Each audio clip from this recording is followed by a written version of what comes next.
Hi viewers, welcome to our channel. ఈ రోజు కనుక చూసుకుంటే బంగ్లాదేశ్ దేశం అయితే అట్టుడిగిపోతుంది. అక్కడ ప్రభుత్వ వాహనాల మీద దాడులు కానీ, అదేవిధంగా ప్రధాని ఇంటిపై దాడి కానీ, మూకుమ్మడి దాడి కానీ ఒక రకమైన భయాందోళనకర పరిస్థితిని అయితే నెలకొల్పుతుందని చెప్పుకోవచ్చు. అదే విధంగా దేశ ప్రధాని ఎవరైతే ఉన్నారో దేశ ప్రధాని ఆ దేశం విడిచిపెట్టి పారిపోవాల్సిన పరిస్థితి అయితే వచ్చింది. అక్కడ అల్లరి మూకను నియంత్రించాలని చెప్పేసి అక్కడ ఉన్నటువంటి సైనిక దళాలు ప్రయత్నిస్తున్నప్పటికీ ఇప్పటివరకు అయితే ఇలాంటి అదుపునైతే చేయలేకపోయారు.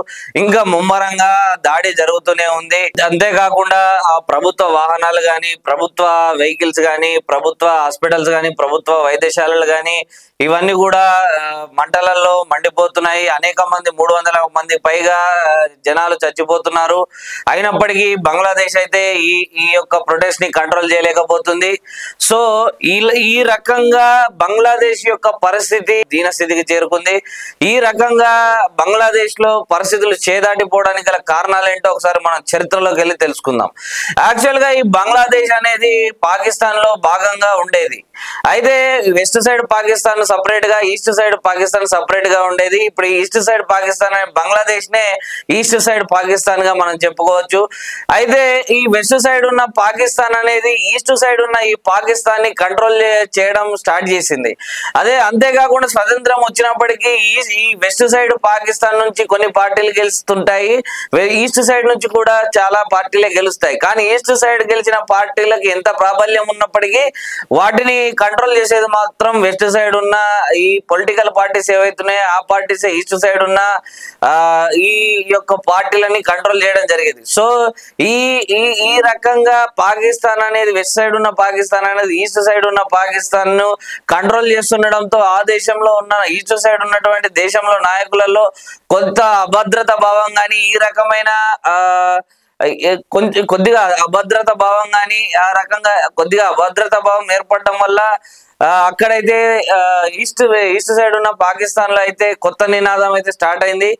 మా ఈస్ట్ సైడ్ పాకిస్తాన్ ను సపరేట్ గా దేశంగా ప్రకటించాలి, బంగ్లాదేశ్ గా ప్రకటించాలని షేక్ ముజాబిర్ అనే ఫార్మర్ మినిస్టర్ అయితే ప్రొటెస్ట్ ను స్టార్ట్ చేయడం జరిగింది. ఈ విప్లవం క్రమేపీ అది ప్రొటెస్టెంట్లు అందరు కలిసి చేసిన విప్లవం అయితే ఒక పెద్ద విప్లవానికి అయితే దారితీసింది.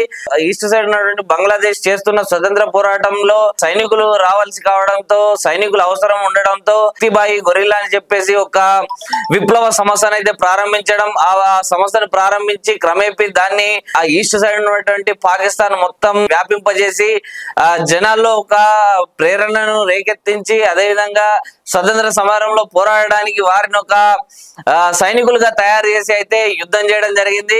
అయితే ఈ వెస్ట్ సైడ్ పాకిస్తాన్ నుంచి విడిపోయిన తర్వాత బంగ్లాదేశ్ లో అయితే ఎవరైతే ఈ ముక్తిబాయి గొరిల్లా యుద్ధంలో పాల్గొన్న అమరవీరుల కుటుంబాలు ఎవరైతే ఉంటారో, ఈ స్వతంత్ర సమర యోధులు ఎవరైతే ఉంటారో వీరందరికీ సపరేట్ ఒక రిజర్వేషన్ కోట అనేది అప్పుడున్న ఈ ప్రెసిడెంట్ ఈ ముజాబిర్ రెహమాన్ గారు అయితే ఏర్పాటు చేయడం జరిగింది.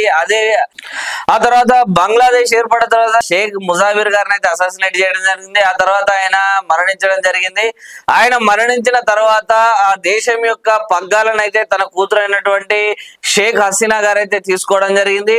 షేక్ హసీనా గారు పదవిని చేపట్టిన తర్వాత ఎక్కడైతే అల్లర్లు రేగుతున్నాయో, ఎవరైతే యాంటీ ప్రొటెస్టెంట్ గా తమకుంటారో వారందరిని అణిచివేసి విజయవంతంగా అయితే తను పరిపాలన చేపట్టడం జరిగింది. తను పరిపాలన చేపట్టి ఇప్పటికైతే 20 ఏళ్లను పూర్తి చేసుకోవడం జరిగింది. గత 20 ఏళ్లుగా ఇప్పటి వరకు వేరే పార్టీ ఏది ఆ దేశంలో గెలిచిన ఆనవాళ్ళు అయితే లేవు.